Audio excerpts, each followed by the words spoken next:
Hey guys, my name is Nora Franch, and welcome to the podcast Grateful Blessed Mess, daily reflections for those in the 12 steps.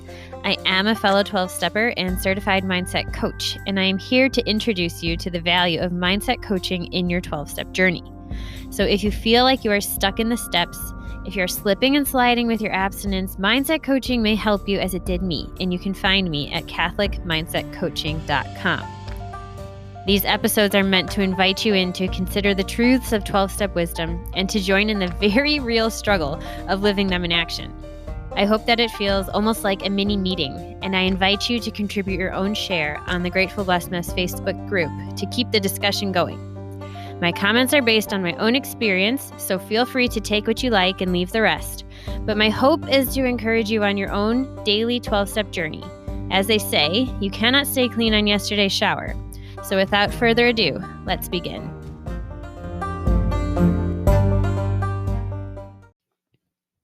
Hey guys, we are reading from Daily Reflections, page 90, the quotation from March 22nd titled, "No More Struggle." "And we have ceased fighting anything or anyone, even alcohol."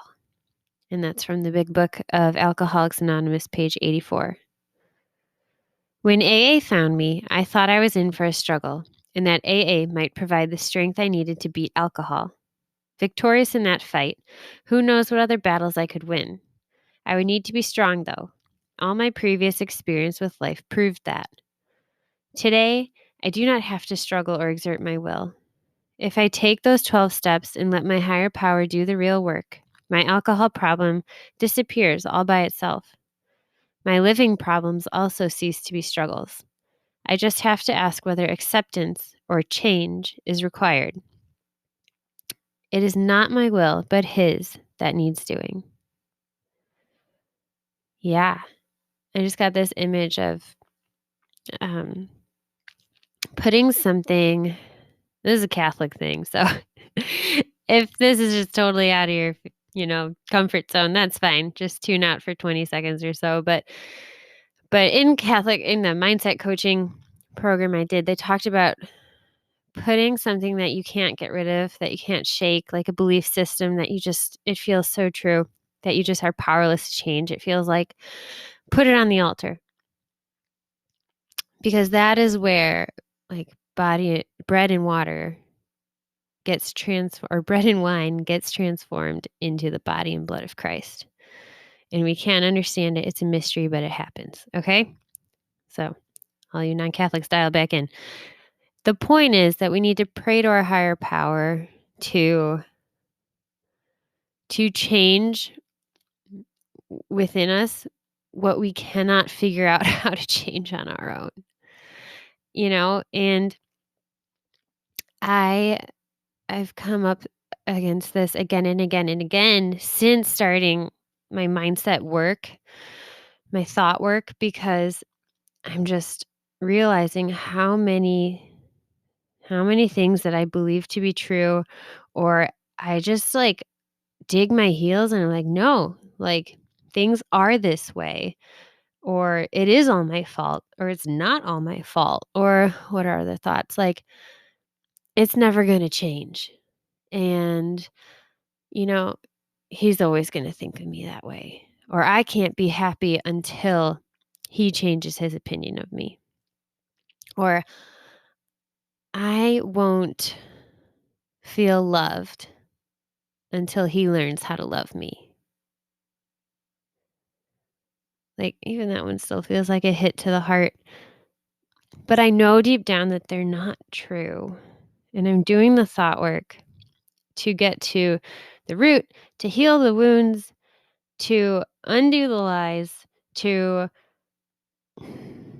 rework the wiring in my brain so that it doesn't take me to these places of despair because I'm believing lies, thoughts that just aren't true about God, about myself, or about other people.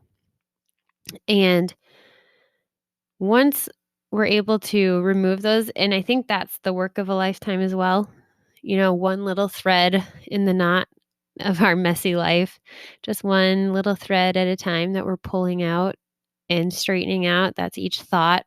that leads to like this gnarled mess of my life that landed me in the 12 steps.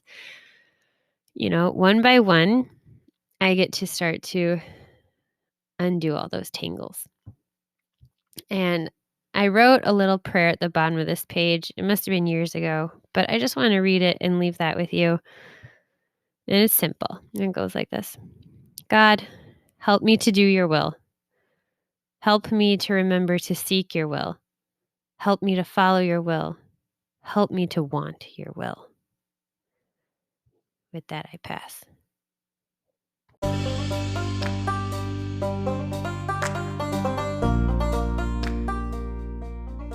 Thank you so much for listening to today's episode. If you feel that mindset coaching could help you on your 12-step journey, please feel free to reach out and find me at catholicmindsetcoaching.com. But more than that, it's important to me to give listeners like yourself a place where you do not need to feel alone on your 12-step journey. And for that reason, I've created a Facebook group. It's called Grateful Blessed Mess. And it's a place where listeners can go to add their own commentary on the share for the day, in addition to my own, and for us just to have a conversation or start a back and forth where people can find support in their 12-step journey. This is not a replacement for 12-step work. This is something outside of the 12 steps. It is simply something that has a heart for the 12 steps and those who are in it. And so, welcome. If you are here, chances are you may also be a bit of a mess. And I hope that you can learn to find some gratitude in the blessings that have come from your messes.